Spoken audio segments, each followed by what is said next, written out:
Hello there again and welcome. Ryan Nordahl here with Epic Whitetail Habitat LLC. We're out here on the proving grounds here this afternoon. It's the middle of May, just a lovely day to be in the woods. What we're doing is we're in here in a hinge cut bedding area. I started this hinge cut bedding area in 2014 and I haven't cut in here except for clearing some trails, and that's about the last work I've done in here, though. It was probably 2016, 17, somewhere in there. So it's been 5 years since I've actually been in here and hinge cut any trees. Like I said, we've been in here since to open up, some of the trail systems that are within this hinge cut bedding area. Trees that have fallen over in storms, whatnot. There actually goes a doe right there. She's probably got a fawn here, so we're not going to get in here very much. I just don't want to disturb that fawn if she's here. Anyway,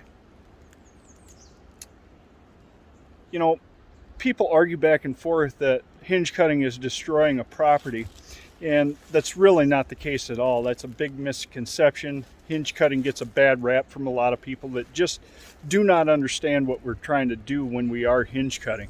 Now, I don't recommend it for every property that I'm on. I probably recommend it for a little bit more, for more properties than some of the guys recommend. I'm probably up in that 30 to 40% of the properties that I visit where I'm recommending hinge cut, because to me hinge cutting is not just for for bedding area improvement. It's also creating pinch points, blockades, stuff like that, where we can really define deer movement with hinge cutting. So there is an application for it, I feel, on more properties than, say, some of the big wigs that do promote hinge cutting but don't recommend it that often.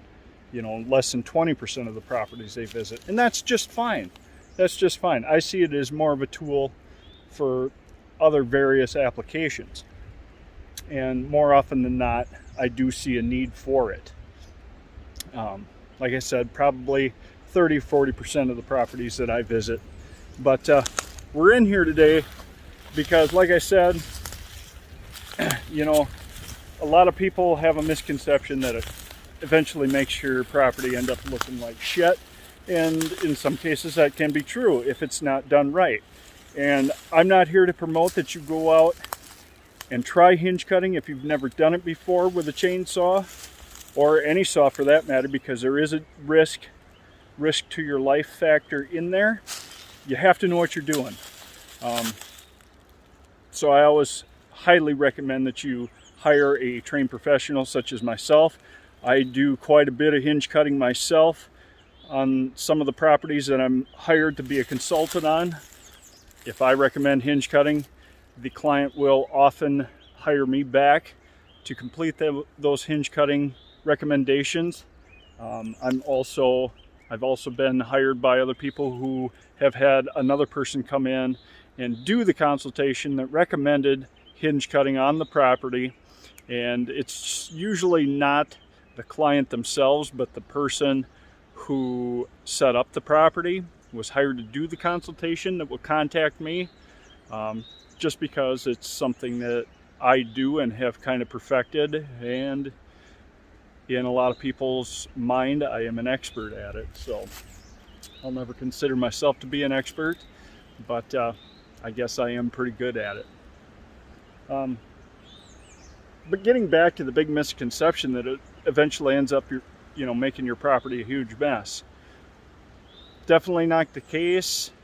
Some people recommend you get rid of those undesirable trees. Let me tell you, most of the undesirable trees that a lot of these deer habitat managers are considering junk trees to get rid of them, they're getting rid of good deer habitat trees. An oak tree is only going to produce acorns and a significant feeding time of acorns 2, maybe 3 weeks out of the entire hunting season, which is a significant amount. There's no doubt about it. But woody browse is a very, very important part of a deer's diet, and more often than not, probably I would say 12 months out of the year, a deer is chewing on some type of woody browse, be it the leaves, the greens, whatever. It's a major part of a deer's diet, and it's very overlooked, in my opinion, woody browse is. But again, I want to address that once you know what you're doing, or the person that you hire knows what they're doing, you can have a high success rate of survivability in trees. Now, I will say, because I've got an example right here, why did this one fail? Why is this dead? Why is this particular tree that was hinge cut dead? Well, as you can see, just by the shade on the ground, there's a lot of shade here. Not enough of the canopy was removed to help this tree survive. Now, we get on the other side of this improved travel corridor that I'm in. You can see that there's a lot more lush green trees that have survived the process of hinge cutting. This oak in particular. Oh, you cut an oak tree, you hinge cut an oak tree. How dare you? Guys, it was an application where this fit. I'm not afraid to take out an oak tree because I'm not here to produce timber value. I'm here to produce deer value. This tree has survived. You can tell. Look at the green shoots that are coming off here, the leaves, the tender shoots that are off of here. This tree is heavily browsed in the wintertime, believe me. I'm in here all the time when I'm not on client properties. I know what these trees are doing and what the deer prefer to eat on these properties, on this particular property and surrounding area, of course. Here's another oak tree. You can tell it survived. You see here where it's been cut and split. That's rounded over with bark. It's healing. You can tell by the oak leaves up above me here. That tree has survived. A lot of them silver maple that are back in here. These are all hinge cut. The majority of these hinge cut 5, 6, 7 years ago already, 8 years ago already. And they've survived very well. So hinge cutting is a tool. Again, I don't recommend it on every property, and I do not recommend anybody just go out and grab a handsaw or a chainsaw and start creating hinge cut bedding areas, travel corridors, whatnot. I'm not here to promote that. Number one, we're at the time of the year now where I don't want to do any hinge cutting whatsoever, because those trees are trying to put so much energy into the vegetative state of the trees. I probably won't start hinge cutting again until the end of July, beginning of August. Number one, or another factor here too, is we deal with a lot of oak wilt on this property, and I don't want to be, you can spread it very easily by going into the woods and starting to cut again right now, especially on this particular property. And so I'm not here to do that at all. But I just wanted to bring you this little video today and show you that hinge cutting isn't the bad thing that people think that it is. I'm not here to produce timber. I'm here to increase deer value. And some of the tools, tips, and tricks on various other projects aren't devaluing your property at all. When you have a sound plan in place and have been implementing that plan, it only increases the value of your property should you ever sell it in the future. And someday this 80, I may let it go. We've taken some good deer off of here. I've enjoyed it. My entire family has enjoyed it for 60, 70 years, even more. However long my grandfather owned it before my father and myself. So, but I'm at a point now too where I'm not afraid to let it go. I'm not one to hold on to something because of sentimental value. I've gotten it to where it's producing, the age class of bucks that we're after, and it could come to a point where it's time to let somebody else, harvest the fruits of our labor. And we're going to gain a premium from it because the plan is in place and it's been implemented. Less work for that new owner to have to do. But anyway, on the topic of hinge cutting, it's a great tool in the toolbox. Again, I don't recommend it on every property that there is, but I'm here to tell you that it does work, especially on those trees considered by a logger, by other people in the industry, as undesirable deer trees. I'm telling you, those undesirables considered by those people are definitely the trees that you want on your property. You want to get them down. The browse quality is there for the deer and everything else. We're trying to get that regeneration in here when logging is not an option at all. Yes, I always am recommending a lot of logging on probably the majority of the properties that I visit.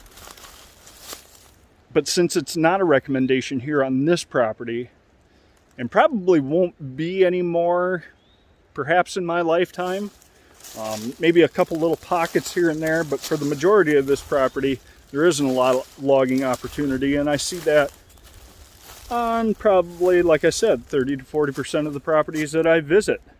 The logging's already been done, but I do recommend logging quite a bit on quite a few other properties as well. So it's always logging first, and then coming back when the successional growth is up and out of reach of a deer's, reach, what they can reach easily. Creating side cover, opening up the canopy, which is the most important to get those new forbs to start growing. New woody regeneration, of course, be it the oaks, be it the maples, be it the box elder, what have you. Box elder, by the way, is not a junk tree in terms of deer value. It is in terms of cosmetics and logging, but when it comes to deer, there's probably no better tree than a box elder when it comes to woody browse. Silver maple as well. Silver maple, there's all kinds of silver maple in here. You can see the regeneration right here behind me. All this green right here, that's all silver maple. But I tell you what, and it's probably, if I had to estimate, probably 65% to 70% of the trees that I have hinge cut here on this property are silver maple. Few ash trees. We really don't have a problem with emerald ash borer right now on this property, but hinge cutting has worked really good here, and you can really tell in the spring after a long hard winter how the deer are relating to the browse that the hinge cutting has provided for the deer on this property. And I have deer, the same bucks that are on this entire property, the entire 12 months out of the year. Very rarely do I have a deer that just totally disappears. Now, they do work between properties. They can travel up to 1.5 miles, 2 miles in a radius around here or more. I have a cousin who's got a place across the valley to the north back here behind the camera right now. He gets a lot of the same bucks, same deer that I get on camera as well. Out at my brother's place, probably 2.5 miles from here. He gets a lot of the same bucks that we get back here. But for the majority of the time in those 12 months, I get a lot of deer retention here on this property. There are pockets where it's not too thick. A deer does not, especially a buck, he does not want to be where it's real thick in the summertime. He doesn't like to rub his velvet on heavy brush if he can help it. It's very sensitive. A classic buck was Captain Hook back in 2018. We started getting footage of him back in 2016 as a 2-year-old, and I shot him as a 4.5-year-old in 2018. But that deer stuck around here year-round. Yes, he did move around throughout the year, but the majority of the time throughout that year, he was here on this 80. We found the sheds off of him, everything. Now, I'm not saying that every buck is like that, but I'm finding more often than not that a lot of the bucks that are on this property are here year-round, 12 months out of the year. Yes, deer do shift. They will shift where the food is according to the season. There's no doubt about it. but the deer want to be here, especially the bed, because that's one of the weaknesses that we built upon was bedding cover, water, food. We've been doing food plots since 2014 on this property, so we're forever increasing the amount of food that's here. 80 acres can definitely withstand about 8 acres of food plot for sure. You know, that gives me that 10% that I'm looking for. But we're increasing some space this spring, increasing the variety of food that's going to be available throughout the entire hunting season. I haven't installed any food plots yet on this property. If I do anything, it's all going to be buckwheat. I may do in some of our larger destination plots that we have here on this 80 on the western end. I'm probably going to do some no-till soybeans back here with our Kasco drill. I really love that drill. I've been using it. We just bought it here this spring. I absolutely love that tool. I'm not here to do a plug for Kasco, but if you want to check them out, I'll add a link in the description below this video, so check it out. Feel free to check it out.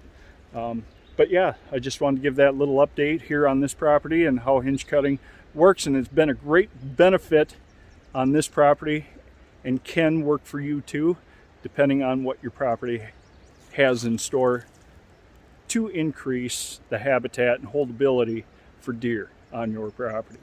Thanks for joining me. Sorry this video got a little long-winded, but sometimes that's how I get. If you don't like it, well, move on. You know, you can take what I say with a grain of salt all you want to. I don't care. I don't need your views. I don't need your likes. You can leave a comment if you want. That just helps me to grow and bring better content to you, the listeners, the watchers, the viewers. But anyway, hope you guys have a great spring, happy habitat, and keep living the dream. Thanks, guys.